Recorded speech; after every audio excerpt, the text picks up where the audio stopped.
Past tense रो past continuous किंबा past progressive विषय जानिबा पई चेष्टा करिबा।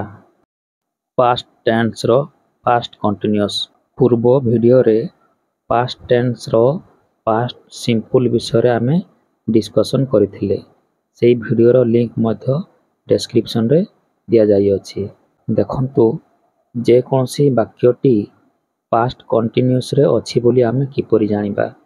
एठारे मध्य केते गुडी शर्त मने रखिबा पई पड़िबो। यथा शर्त नंबर 1 जेउ वाक्यर शेष 3 अक्षर यथा उ थिली, उ थिला, उ थिलो, उ थिले किंबा उ थिलु सुबिले सेही वाक्य को पास्ट कंटिन्यूअस रे अछि बोली आमे जानिबा। शर्त नंबर 2 पास्ट कंटिन्यूअस टेन्स रे सब्जेक्ट किंबा कर्ता परे वाज किंबा ओयार लागिबा सहित वर्ब टी रे आईएनजी दिया जाई थाए। शर्त नंबर 3 पास्ट कंटिन्यूअस टेन्स रे वाज किंबा ओयार सहित प्रश्न एवं नॉट लागि थाए। बुझी होछि वर्तमान केते गुडीए पास्ट कंटिन्यूअस रिलेटेड ओडिया रे वाक्य गुडीको दिया जाई अछि। से गुडीको इंग्रजी रे ट्रांसलेशन करिबा पई चेष्टा करिनेबे। ट्रांसलेशन करिबा पूर्वरु पास्ट कंटिन्यूअस टेन्स रिलेटेड केते गुडीए एग्जांपल गुडीको वीडियो को स्किप न करी पूरा देखि नियंतु। जेपरि कि मु भात खाउथिली ई वाक्यटी रो शेष 3 अक्षर को देखिबा उ थिली अछि।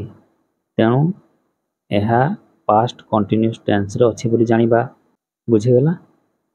जेहेतु मु हेउची प्रथम पुरुष एकवचन तेनु करी आई परे वाज लागि थाए।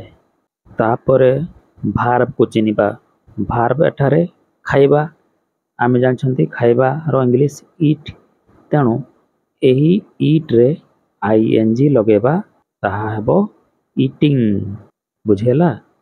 तेनु ट्रांसलेशन टी एई परि भाबरे हेबो आई वाज ईटिंग राइस। मु भात खाउथिली कि वाज आई ईटिंग राइस। मु भात खाउ नथिली I was not eating rice. मु भात खाउ नथिली कि was not I eating rice. कोन मु भात खाउ नथिली कि what was not I eating rice. मु कोन खाउथिली व्हाट वाज आई ईटिंग। किए भात खाउथिला हु वाज ईटिंग राइस। वर्तमान आउ गुटे एग्जांपल को देखिबा। सेमाने क्रिकेट खेलुथिले दे आर प्लेइंग क्रिकेट। एठारे सेमाने हेउची तृतीय पुरुष बहुवचन तेनु करी दे परे आर लागिला।